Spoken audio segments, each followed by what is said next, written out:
Шөнийн мэнд кино үзэн суугатан тавтай морил. Өнөөдөр би 2024 онд нээлттэй хийсэн Spaceman сансрын хүн гэх юм уу? Утгатай тийм кино ярьж өгнө.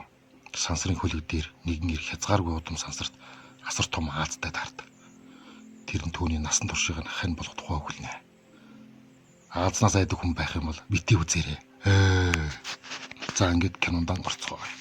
Ойрын ирээдүйд сүүлийн 4 жилийн турш дэлхийн оршин суугчид тэнгэрт нэгэн гайхалтай сансрын үзэгдлийг ажиглах болжээ.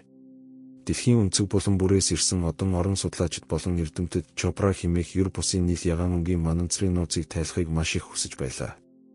Энэхүү нийл ягаан тоосонцрын бөөгнөрлийг илүү сайн ойлгохын тулд хүн төрөлхтөн түүнийг бүрдүүлж буй бодисоос дээж авах шаардлагатай болсон юм. Чопран Бархспад гаригийн ойролцоо оршдог тул дэлхий рүү буцах хугацааг оролцуулаад экспедицийн үргэлжлэх хугацаа нь нийтдээ 1 жил юм. Энэхүү ажиллагаа нь маш эрсдэлтэй байсан хэдий ч хоёр улс энэ даалгаврыг гүйцэтгэхээр шийджээ. Эдгээр нь бүгд найрамдах Чих улс болон Өмнөд Солонгос улсууд байлаа. Энэ мөчөөс эхлэн сансрын салбарт тэргүүлэхийн төлөө хоёр үндэстний хоорондох өрсөлдөөн ширүүсв. Чих улс хамгийн анхны хүн тээвэрлсэн сансрын хөлгөө хөөргсөн бөгөөд хөлгийн бүхээгт сайн дурын ажилтан одон орон судлаач Якуб Пархаска сууж явсан юм. Тэрээр Чопра руу чиглэн нисээд одоо бараг 6 сар болж байна. Экспедицийн туршид Якуб нь төслийн удирдагчид, хувийн туслахууд, ивент тэтгэгчид болон бүхэл бүтэн улс орныхоо байнгын хяналт дор байдаг. Гэсэн хэдий ч түүний хамгийн том дэмжлэг нь түүний жирэмсэн эхнэр Ленка бөгөөд тэд зөвхөн өөрсдөд нь зориулж гаргасан чатын холболтоор өдөр шөнөгүй харилцаж болдог байлаа. Якубын хувьд өдөр бүр яг л нэгэн хэвийн үргэлжлэн. Түүний хийж буй бүх үйлдэл нь бие махбод болон сэтгэл санааны эрүүл мэндэ хадгалахад чиглэгддэг. Тиймээс хөлгийн командлагч Питер түүний биологийн үзүүлэлтүүдийг өдөр шөнөгүй хянах үүрэг өгсөн юм. Питерийн гол ажил бол сансрын нисгэгчийн биеийн байдлыг хянаж цаг алдалгүй зөвлөгөө өгөх явдал юм. Мөн Питер Якубын сэрүүн байх болон амрах цагийг анхааралтай ажиглаж байдаг. Хөлөг дээр гарсан аливаа нөхцөл байдлын талаарх Якубын бүх хүсэлт Питерээр дамждаг бөгөөд дараа нь Питер тэдгээр асуултуудыг нарийн мэргэжлийн шинжээчдэд хүргэдэг. Ийм нөхцөл байдлын нэг нь бие засах газрын эвдрэл байлаа. Тэндээс гарч буй чимээ маш чанга байсан тул Якубыг нойрны юм уусан байхад нь хүртэл сэрээж орхив. Түүний тогтсон дэглэм алдагдсан залуу эр хүний гадаад төрхөнд илт нөлөөлж эхэлсэн бөгөөд энэ нь багийнхныг нь түгшээж байлаа. Энэ үед дэлхий дээр олон нийттэй харилцах асуудлыг хариуцдаг түнгийн хөтлөн явуулдаг гол үйл явдлын талбайгаас шууд нэвтрүүлэг эхлэв.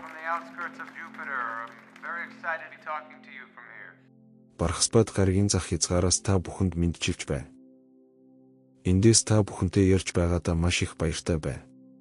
Энэхүү нэвтрүүлэг нь хийсэн ажлын тайлан болон энгийн иргэдтэй хийх интерактив асуулт хариултын тэмцээний холимог шиг байлаа. Шууд нэвтрүүлгийн үеэр 6 дугаар ангийн нэгэн сурагч Якубаас гэрээсээ ийм хол, таг чимээгүй орчинд хэр зэрэг ганцаардаж байгааг нь асуув. Гэсэн хэдий ч сансрын нисгэгч охины хэлсэн үгийг үгүйсгэж, өөрийн ганцаардлаа их хэмжээний ажлын ачаалал болон сурвалжлагч нартай хийх тасралтгүй харилцаагаараа халахвчлав. Эцсийн эцэст Чехийн ийм сониуж оршин суугчид гайхалтай асуултууд асууж байхад яаж уйдах билээ дээ. Шууд холболт дууссаны дараа сансрын нисгэгч Конд чатын холболтоор их нартайгаа холбогдохыг оролдлоо. Бүтээгчдийнх нь хэлснээр энэ нь гэрлийн хурднаас ч хурдан гэгддэг боловч тэрээр холбогдож чадсангүй.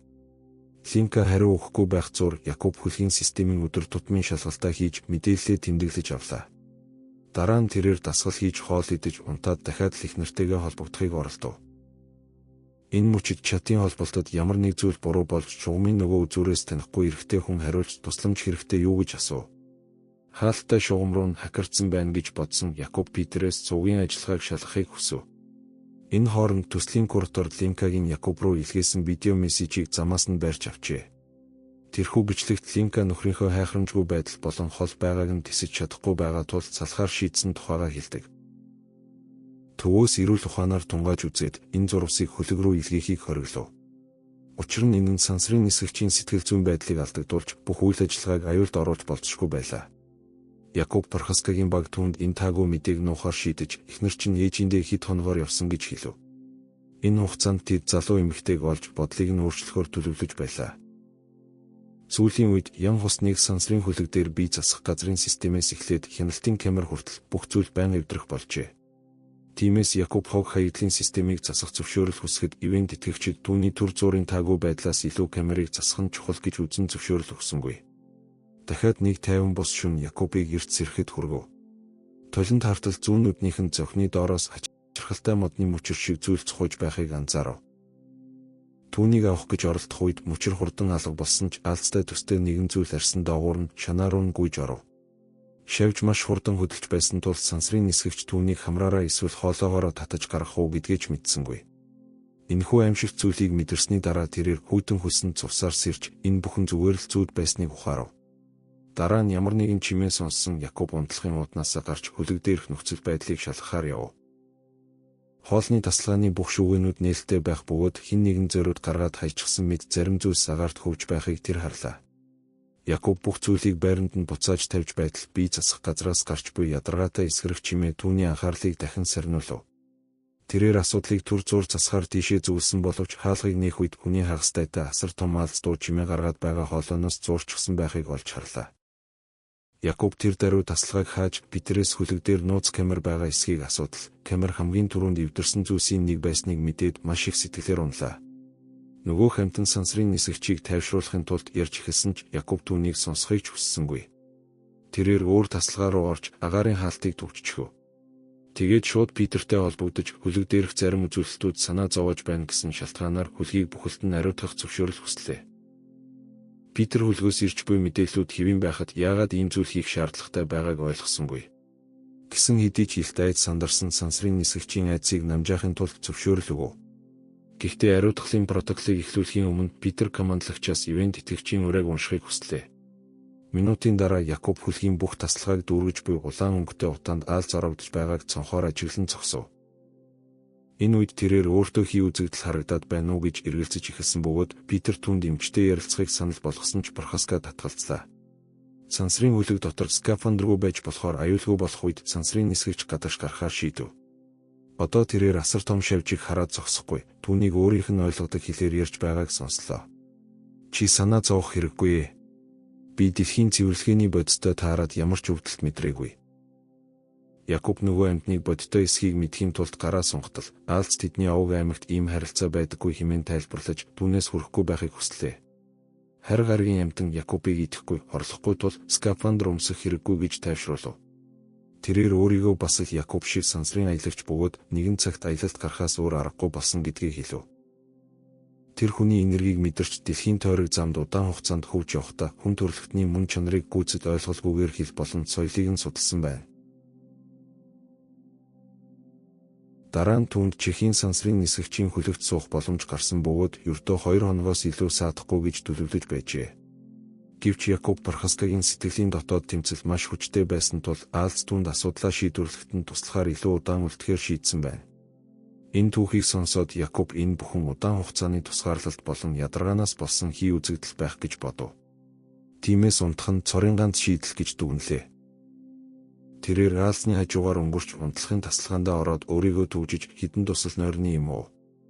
Энэ хооронд харь гаргийн амьтан Якобод мэдээллийг боловсруулах цаг гаргаж өгсөн ч телепатик байдлаар нөлөөлж их нэртэйгээ өнгөрүүлсэн гунигтай болон жаргалтай мөчүүдийн тод дурсамжуудыг нүдэнд нь харагдуулж эхэллээ.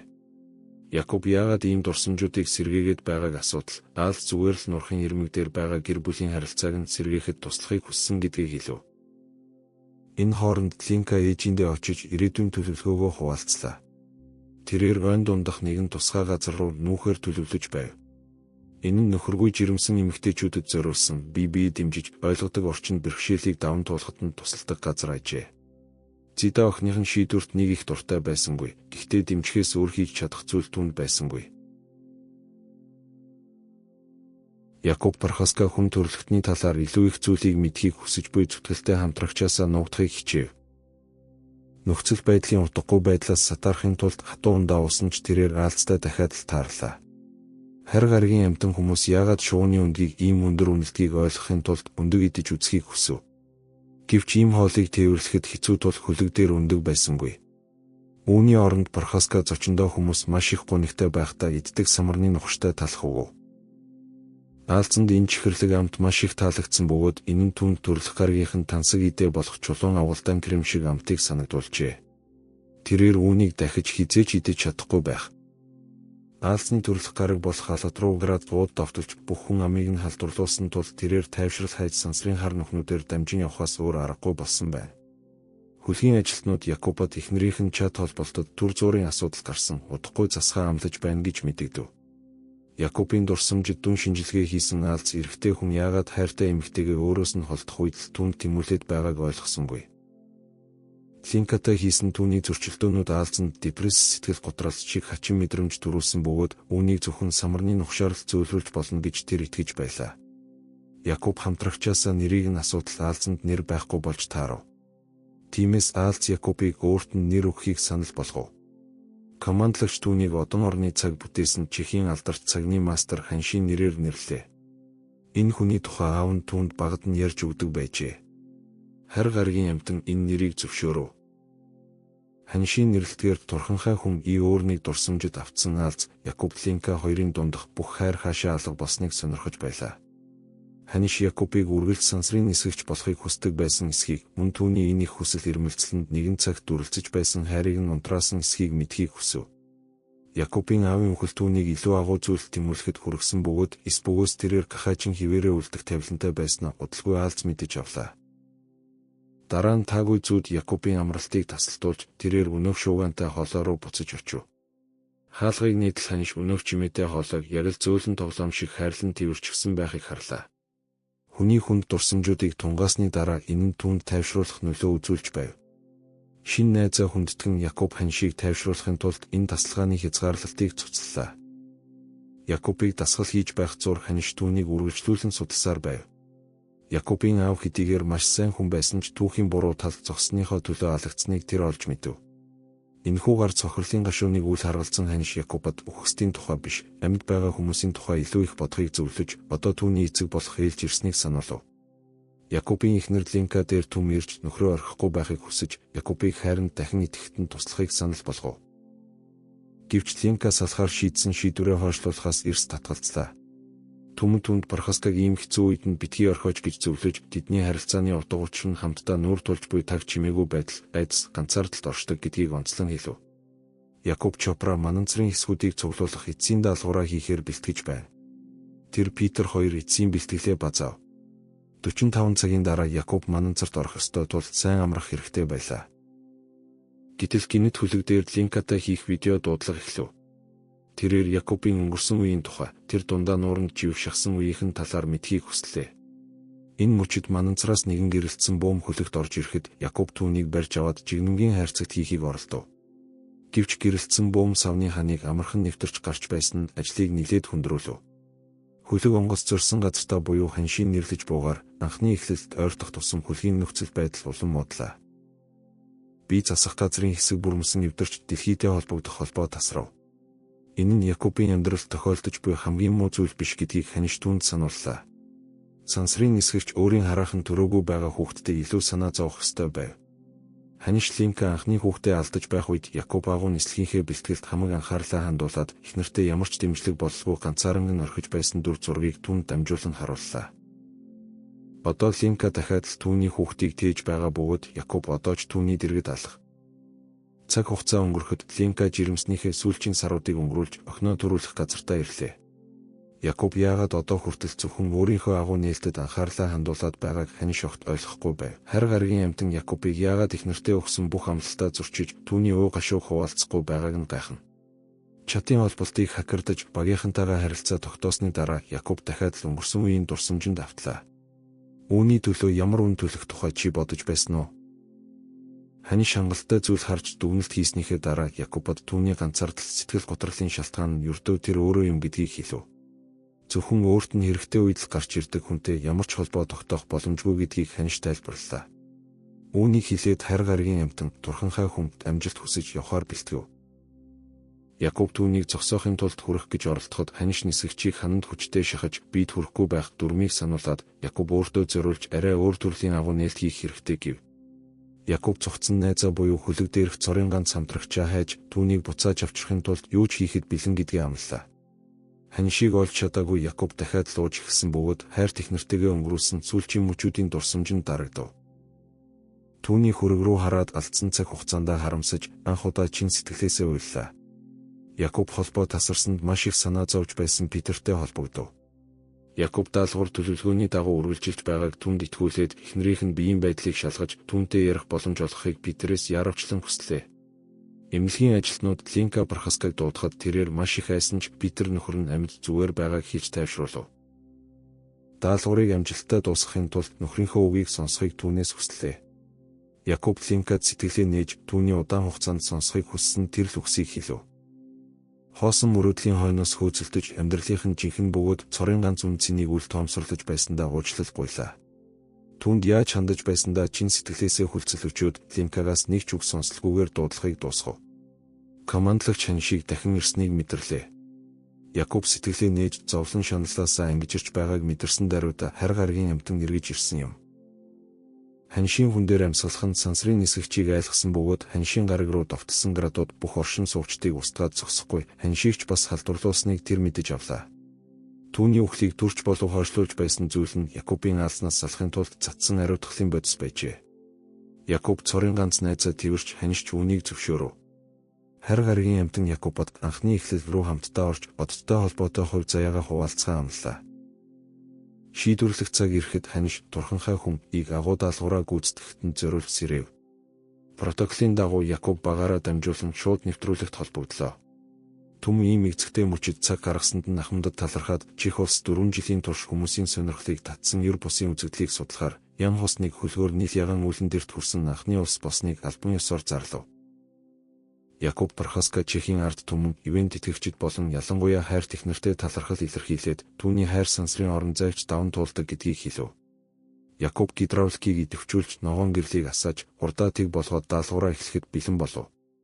Түүнийг үүлдээ шүргэлцэж хэсгүүдийг цуглуулж эхлэхэд ханшийн бие гинт муудлаа. Үүн дээр нэмэгдээд хөлгийн бүх систем ажиллагаагүй болж багийнхан даалгавраа зогсоохыг тушаасан боловч хэдийн оройтсон байв. Якоб яран скафандр өмсөд Питерт задгаа сансарт гарч байгаагаа мэдэгдлээ.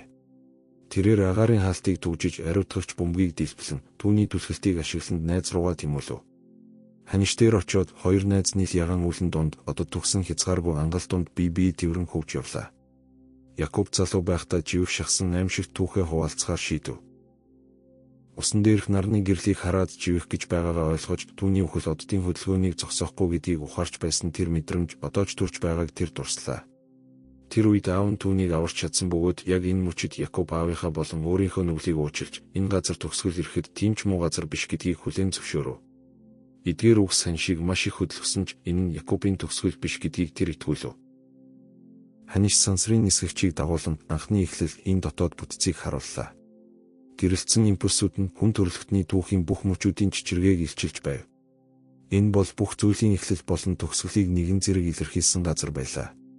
Нэгэн цагт орчлон ертөнц Якобыг өндөр хурдтай урсгал руу татан оруулж эцэст нь түүнийг найзтай нь хамт илүү тайван орчинд гаргав. Якоб аалзанд одоо түүний амьдралын хамгийн чухал зүйл бол Линка гэдгийг хэллээ. Хэрв тэр үед эхнэрээ одоогийн шигээ харсан бол түүнийг хизээж ганцааран нь орхихгүй байсан гэдгийг хүлээн зөвшөөрөв. Түүний хүсэж буй цорын ганц зүйл бол Линкагийн аз жаргал, сайн сайхан байдал юм. Эр хүн онгон дагшин сансрын орон зайн цаанаас гарч ирэх гэрлийг ширтэж байхдаа найзыгаа өөр ертөнц рүү тэмүүлж байгааг мэдэрлээ. Түүний айцыг намжаахын тулд найздаа самарны нухартай савыг өгөв. Ирээдүйд найдах найдвар байдгийг харуулсанд нь Якоб найздаа талархлаа илэрхийлв. Амттангаа хамгийн сүүлчийн удаа амсаад аалз жижиг хэсгүүд болон задарч алга боллоо. Эхэндээ сансрын нисгэгчийг айдас нөмөрсөн ч дараа нь тэрээр бодлоо өөрийн Линка руугаа шилжүүлв. Түүний эхнэр яг л нэгэн үл үзэгдэх сэжмээр нөхөртөөгөө холбогдсон мэт шөнийн тэнгэр рүү ширтэж түүний нэрийг дуудаж байлаа. Хэсэг хугацааны дараа өмнөд Солонгосын сансрын хөлөг хөвж явсан Чехийн сансрын нисгэгчийг олж аваад буцах замдаа гарлаа. Хөлөг дээр байхдаа Якоб хайртай эхнэр рүүгээ залгаж 6 сарын өмнө хэлэх ёстой байсан үгээ дахин хэлв. За энэ хөөрхөн кино таалагдсан бол лайк болон subscribe-раа дараарай.